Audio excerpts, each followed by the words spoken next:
Halo teman-teman, kembali lagi bersama Gray Film.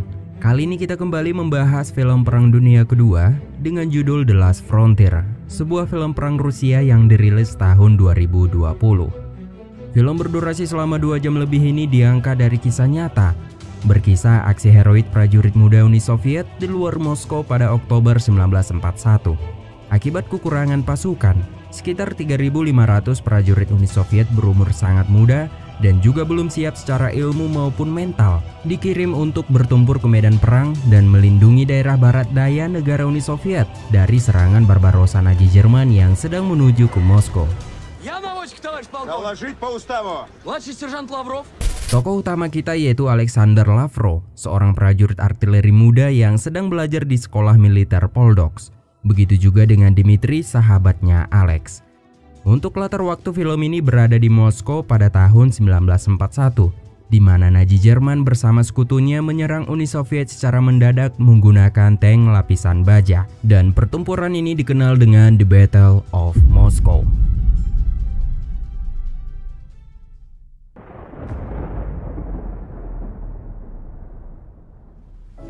Film diawali dengan memperlihatkan sekumpulan prajurit pelajar artileri sedang melakukan latihan di sekolah pelatihan dasar artileri dan juga infanteri yang berada di distrik Poldoks, Moskow. Saat itu salah satu prajurit muda bernama Alexander Lavrov yang memiliki bakat dalam membidik, namun ia suka bercanda. Dalam pelatihan ini, ia melakukan perbuatan yang nakal.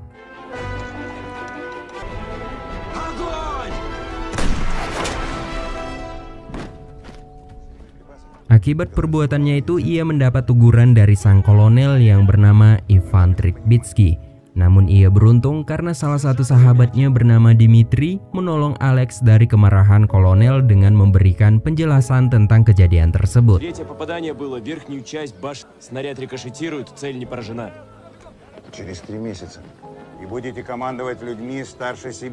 Setelah latihan selesai dan ketika sedang istirahat, Alex dan Dmitri melihat seorang gadis cantik dari taruna medis yang bernama Masya. Masya adalah teman Dmitri sewaktu mereka masih kecil. Alex dan Dmitri sama-sama jatuh hati ke Masya. Mereka berdua pun membuat kesepakatan untuk tidak melakukan pendekatan ke Masya dan membiarkan Masya yang akan memilih salah satu dari mereka.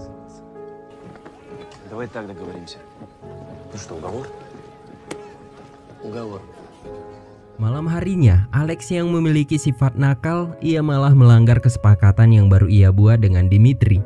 Ia malah diam-diam nekat masuk ke ruangan medis di mana Masya berada dan menyelipkan sekuntung bunga ke tangan Masya yang sedang tertidur. Tak lama kemudian, sang dokter masuk ke ruangan itu karena ia mendengar suara langkah kaki dari ruangan Masya. Masya pun terkejut dan terbangun. Ketika sang dokter berbicara sedikit tentang bunga yang dipegang Masya, Alex pun yang sedang bersembunyi tidak sengaja menyenggol keranjang botol di dekatnya. Tapi beruntung, sang dokter yang mengira kalau orang yang bersembunyi itu adalah kekasih Masya, sang dokter mengerti dan memilih keluar dari ruangan itu.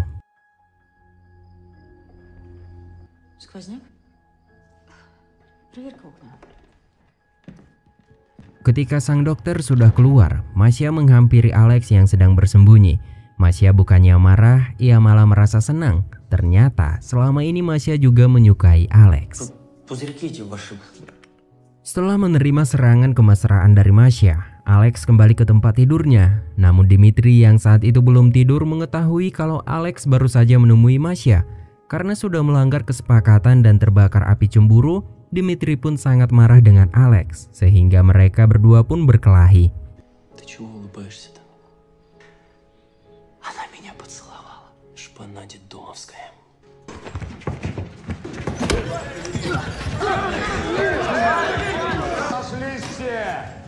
Karena keributan itu membuat mereka berdua mendapatkan hukuman dari seorang letnan bernama Alyoskin. Mereka berdua akan dipenjara selama 5 hari. Salah satu pesawat pengintai Uni Soviet yang sedang terbang di jalur Warsawa melihat konvoi kendaraan lapis baja tentara Nazi yang sedang bergerak menuju Moskow. Setelah mengambil foto konvoi tentara Nazi dari udara, pesawat pengintai Uni Soviet kembali ke markasnya. Foto itu diserahkan ke markas pusat di distrik Moskow. Melihat foto itu, Kolonel Ivan diperintahkan untuk mengerahkan para prajurit muda ke medan pertempuran untuk menahan konvoi Jerman tersebut. karena hanya prajurit muda itu satu-satunya bantuan yang ada di kawasan tersebut. Kolonel Ivan juga diperintahkan pergi ke perbatasan Ilyinsky untuk bergabung dengan pasukan yang ada di sana dan menyiapkan pertahanan di desa Eleskoy. Karena menurut informasi, konvoi tentara Jerman akan melewati daerah tersebut dan membawa lebih dari 300 tank untuk operasi Barbarossa. Kolonel Ivan diminta juga untuk menahan para tentara Jerman tersebut setidaknya selama 5 hari sebelum bala bantuan tiba. Setelah itu, Kolonel Ivan kembali ke Poldoks dan memberitahu tentang strategi kepada Taruna dan para komandan di sekolah tersebut. Kolonel Ivan berkata mereka akan dikirim ke medan pertempuran. Alex dan Dimitri yang masih ditahan hanya bisa mendengar perintah sang kolonel dari balik jeruji besi. Masya yang mengetahui kalau Alex sedang ditahan, ia memberitahu Alex kalau dia akan diterjunkan ke medan pertempuran. Kolonel Ivan menjelaskan kepada komandan kesatuan bahwa mereka harus segera ke perbatasan Ilyinsky dan bergabung dengan pasukan Kapten Starhak. Kolonel Ivan meminta Letnan Aleoskin untuk menempatkan Alex di garda depan, karena menurut Kolonel Ivan, Alex memiliki kemampuan dalam hal membidik. Kini Alex dan Dimitri pun dibebaskan dan akan ikut ke medan pertempuran. Alex dan beberapa prajurit muda yang terpilih diberangkatkan lebih awal menuju garda depan. Sementara para taruna lainnya akan menyusul bersama Letnan Aleoskin. Di tengah perjalanan, secara tiba-tiba pasukan Letnan Aleoskin mendapat serangan udara dari pesawat Jerman.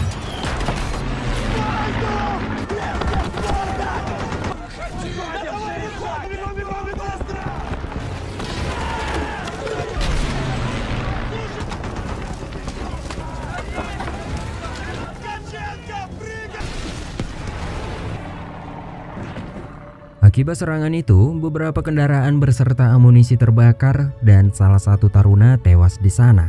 Ketika hampir sampai di tujuan, pasukan Alex harus berhenti karena ada beberapa warga berada di jalur mereka yang sedang membawa sebuah gerobak yang mencurigakan. Saat Letnan melihat senjata yang disembunyikan di gerobak, mereka langsung menodongkan senjata kepada warga itu. Namun ternyata, para warga itu adalah kelompok Kapten Starhak. Kelompok Kapten Starhak sengaja melakukan penyamaran menjadi warga desa untuk menangkap para penyusup yang berpura-pura menjadi bagian dari mereka.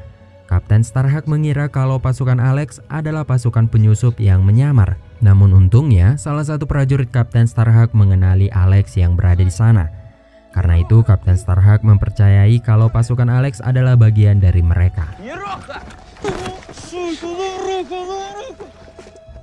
Keesokan harinya, pasukan Alex yang sudah bergabung dengan pasukan Kapten Starhak menyiapkan posisi di jalur dan menunggu kedatangan pasukan Nazi yang akan melewati kawasan itu. Ketika pasukan Nazi melintas di depan mereka, mereka langsung melancarkan serangan.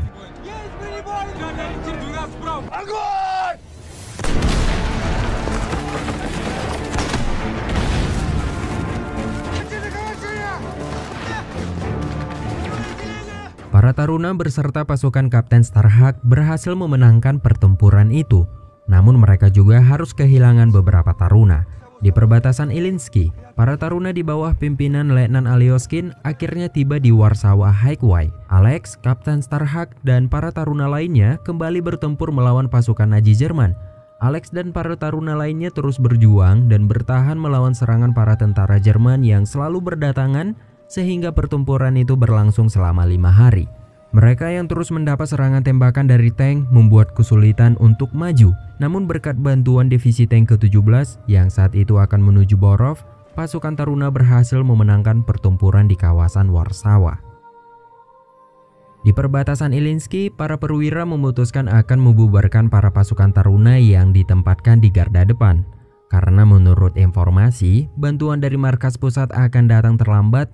Dan karena hal itu, mereka akan menghadapi pasukan Nazi Jerman yang akan melewati perbatasan Ilyinsky. Di tempat lain, Alex dan Kapten Starhak dan beberapa taruna lainnya masih bertempur dengan para tentara Jerman. Dalam pertempuran itu, Alex terkena serangan dari tentara Jerman. Setelah pertempuran itu, para taruna yang berada di garis depan akhirnya dibubarkan. Alex yang terluka parah harus mendapatkan perawatan. Dan yang merawatnya saat itu adalah Masya.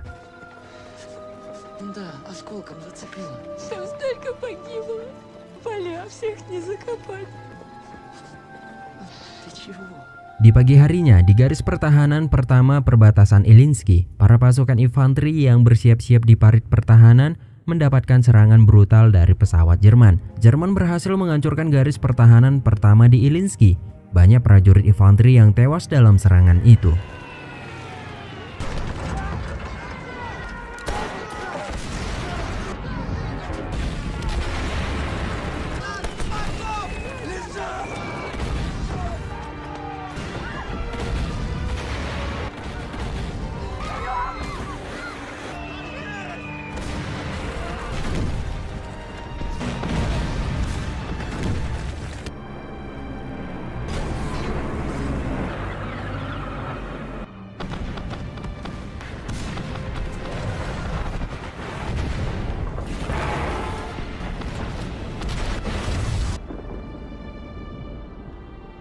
Pada serangan berikutnya, Jerman menggunakan tank lapis baja mencoba menerobos benteng pertahanan Uni Soviet di Ilyinsky.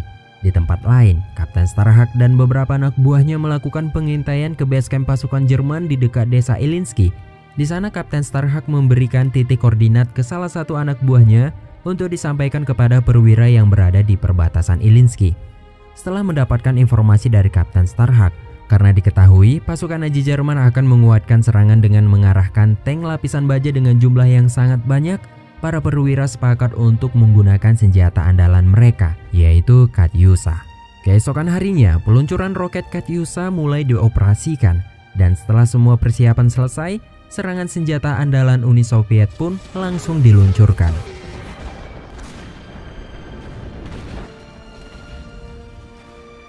Serangan itu berhasil menghancurkan persenjataan dan markas Nazi Jerman di dekat desa Ilyinsky.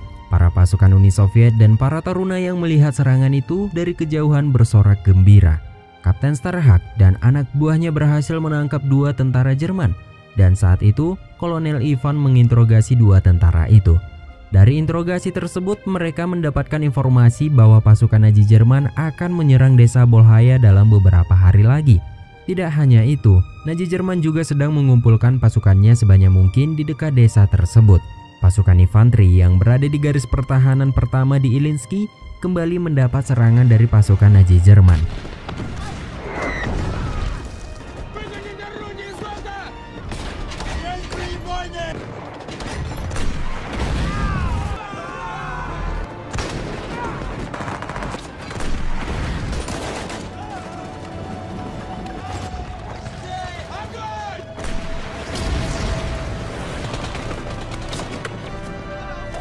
Pasukan Jerman menggunakan bom asap untuk bergerak maju ke pertahanan pasukan infanteri, dan pertempuran jarak dekat pun terjadi.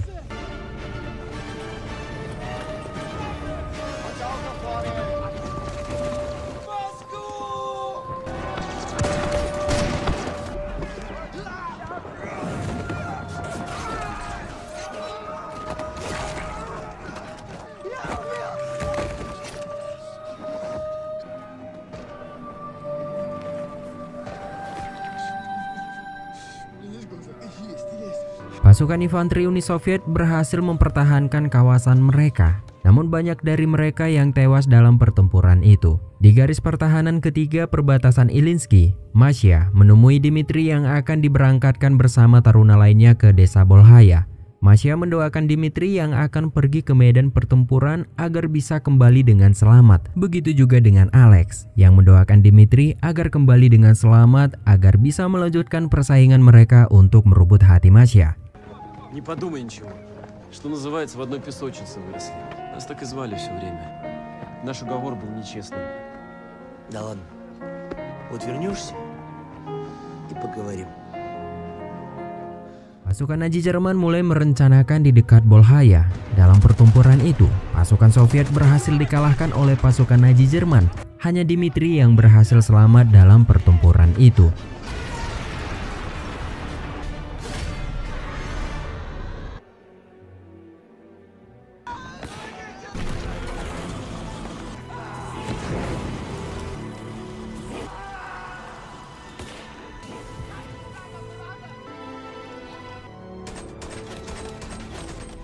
Kolonel Ivan mengunjungi para taruna yang terluka dalam beberapa pertempuran sebelumnya. Kolonel meminta para taruna yang terluka untuk kembali pulang ke Poldoks. Dan malam harinya, para taruna terluka akhirnya akan dipulangkan. Dan yang masih sehat akan tetap ikut bertempur. Namun Alex yang terluka tetap ingin ikut bertempur. Alex meminta Dimitri membantunya bersembunyi sementara untuk melepaskan perbannya agar dia tidak dipulangkan. Подожди. Ай.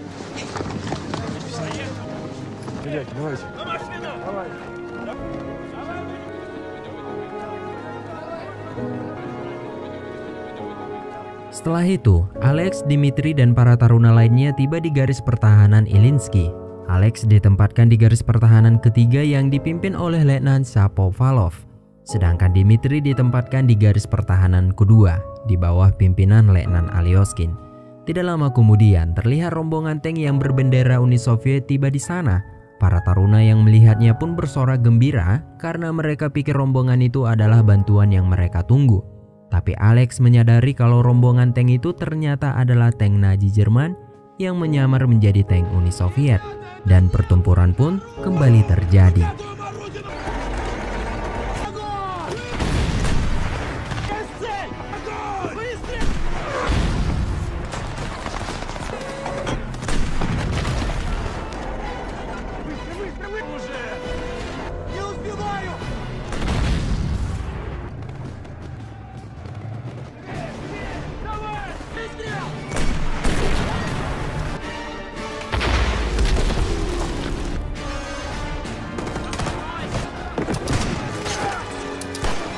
Di tengah pertempuran itu, sang atasan meminta bawahannya untuk memberitahu ke semua komandan dan para taruna kalau misi mereka telah selesai. Karena bantuan dari markas pusat telah tiba, mereka semua diperintahkan untuk mundur. Kabar itu dengan cepat sampai ke garis pertahanan ketiga, namun pasukan Letnan Alyoskin yang berada di garis pertahanan kedua belum mendapatkan kabar itu. Mengetahui itu, Alex menawarkan diri untuk menyampaikan kabar tersebut kepada pasukan Letnan Alyoskin. Setelah itu Alex segera menuju ke garis pertahanan kedua. Namun bersamaan dengan itu, pasukan Letnan Alyoskin terus diserang oleh pasukan Jerman dan dalam pertempuran itu Dimitri pun tertembak. Masya yang melihat Dimitri tertembak langsung menghampirinya. Sesampai di sana, Alex sudah melihat Dimitri sudah sekarat dan tidak lama kemudian Dimitri pun tewas.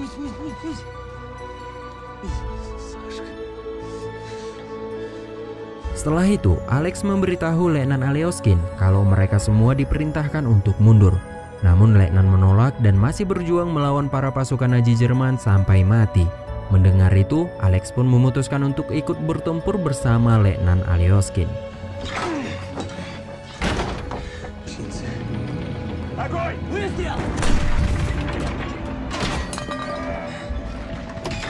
У него бока слабые.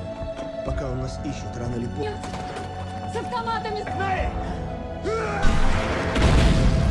Alex, Masya, dan Letnan menembaki tank dan pasukan Jerman dari dalam pos pertahanan. Namun tidak lama kemudian, Masya tertembak. Bersamaan dengan itu, beberapa granat dari pasukan Jerman juga berhasil masuk ke dalam pos pertahanan mereka. Walaupun kematian sudah di depan mata, Alex masih menyempatkan untuk menembak tank Nazi yang berada di depan mereka.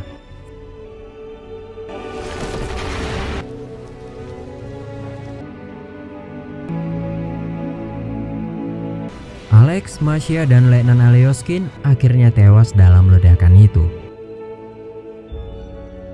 Dari beberapa pertempuran yang berlangsung, Uni Soviet berhasil menghancurkan banyak persenjataan Nazi Jerman.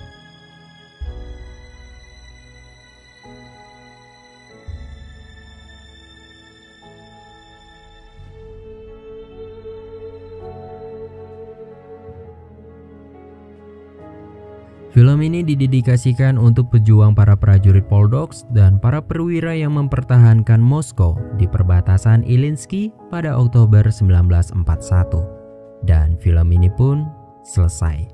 Terima kasih buat teman-teman yang sudah menonton film ini sampai akhir. Sekali lagi terima kasih buat teman-teman. Saya akhiri, sampai ketemu di pembahasan film selanjutnya.